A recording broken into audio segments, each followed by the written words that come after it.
Ezekiel 5 through 17. Devotional focus verse.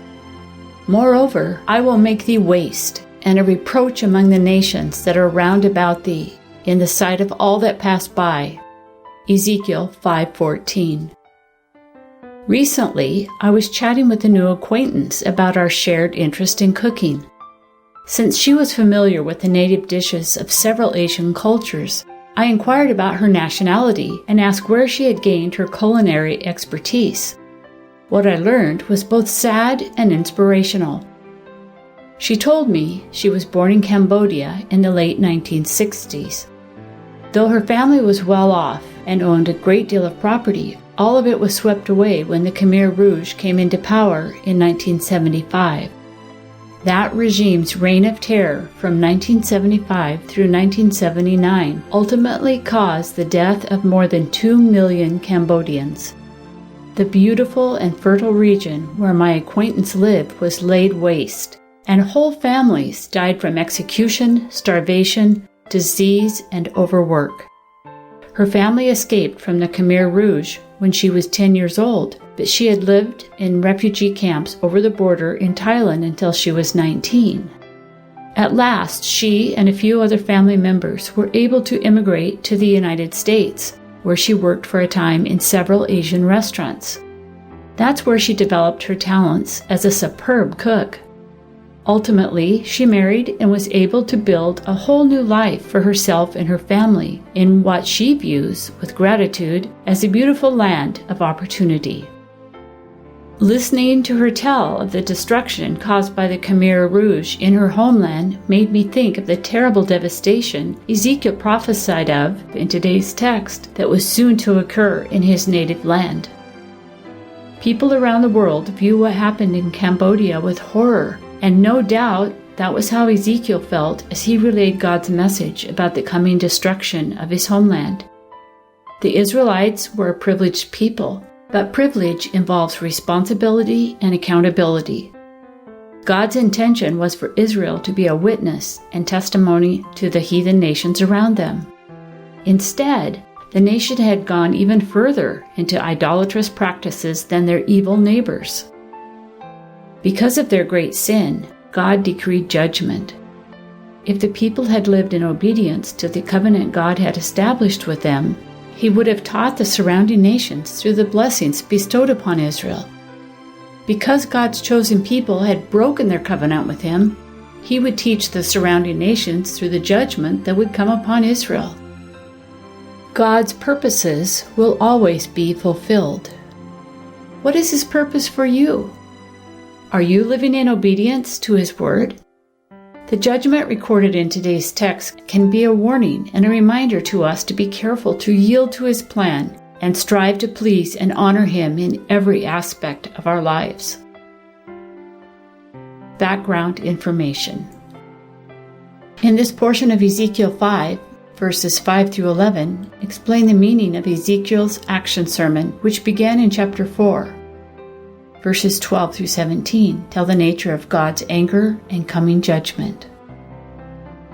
In verses 5 through 11, God told Ezekiel why such severe judgment would come upon Jerusalem and reinforced its certainty.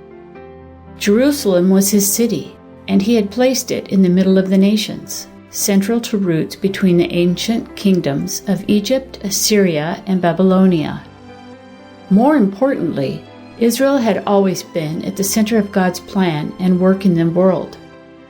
However, Jerusalem, identified as she in verse 6, had rejected God and become even more rebellious than its pagan neighbors. God's chosen people had rejected Him in both worship and governance, preferring their neighbors' gods and practices, but without assuming any of those nations' civil or moral restraints. Neighboring countries had seen Israel's rejection of God, and they were soon to witness Jerusalem's punishment. The phrase, "I am against thee," appears 13 times in Ezekiel and in verse 8. It was a warning that God's coming judgment would exceed what had ever been seen before. God had warned in Deuteronomy 28:53 through 57 that when the people continued in flagrant disobedience to Him, The cannibalism mentioned in verse 10 would be the result. Verse 11 relates that because the people had defiled God's sanctuary by bringing pagan worship into God's holy place, He would diminish them. Verses 12 through 17 explain how this diminishing would occur. It would take place in the proportion of thirds suggested by Ezekiel's prophetic actions with his hair. See Ezekiel 5:2. 1/3 of the city's population would die from fatal diseases and famine. 1/3 would be killed by the sword, and 1/3 would be scattered. Since Israel had followed the pagans in child sacrifice, they would consume their own children. God's righteous wrath is expressed in verse 13 by the repeated personal possessive my in the phrases mine anger, my fury, and my zeal. The phrase shall know is repeated 59 times in the book of Ezekiel. Ye shall know, they shall know, and the heathen shall know. God's people had defamed His holiness in diverse ways, and His righteous nature required punishment to the same level. The judgment against Israel and Israel's subsequent restoration would be a testimony to God's righteousness. The repetition of I, the Lord, have spoken it in verses 13, 15, and 17 emphasize God's irrevocable commitment to this judgment. Conclusion: God's purpose will always be fulfilled. When God's judgment came upon Israel, it would fulfill God's purpose of teaching His righteousness to the surrounding nations. Thus saith the Lord God, This is Jerusalem, I have set it in the midst of the nations and countries that are round about her. And she hath changed my judgments into wickedness more than the nations, and my statutes more than the countries that are round about her, for they have refused my judgments and my statutes, they have not walked in them.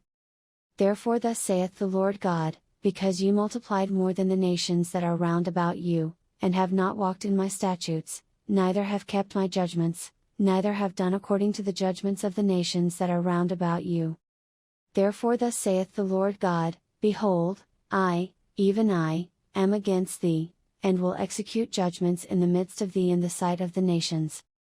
And I will do in thee that which I have not done, and whereunto I will not do any more the like, because of all thine abominations. Therefore the fathers shall eat the sons in the midst of thee, and the sons shall eat their fathers, and I will execute judgments in thee, and the whole remnant of thee will I scatter into all the winds. Wherefore, as I live, saith the Lord God, surely, because thou hast defiled my sanctuary with all thy detestable things, and with all thine abominations, therefore will I also diminish thee, neither shall mine eye spare, neither will I have any pity. 1/3 part of thee shall die with the pestilence, and with famine shall they be consumed in the midst of thee, and 1/3 part shall fall by the sword round about thee, and I will scatter 1/3 part into all the winds, and I will draw out a sword after them. Thus shall mine anger be accomplished, and I will cause my fury to rest upon them, and I will be comforted, and they shall know that I the Lord have spoken it in my zeal, when I have accomplished my fury in them. Moreover I will make thee waste, and a reproach among the nations that are round about thee, in the sight of all that pass by. So it shall be a reproach and a taunt, an instruction and an astonishment unto the nations that are round about thee, when I shall execute judgments in thee in anger and in fury and in furious rebukes. I the Lord have spoken it. When I shall send upon them the evil arrows of famine, which shall be for their destruction, and which I will send to destroy you, and I will increase the famine upon you, and will break your staff of bread. So will I send upon you famine and evil beasts, and they shall bereave thee, and pestilence and blood shall pass through thee, and I will bring the sword upon thee. I the Lord have spoken it.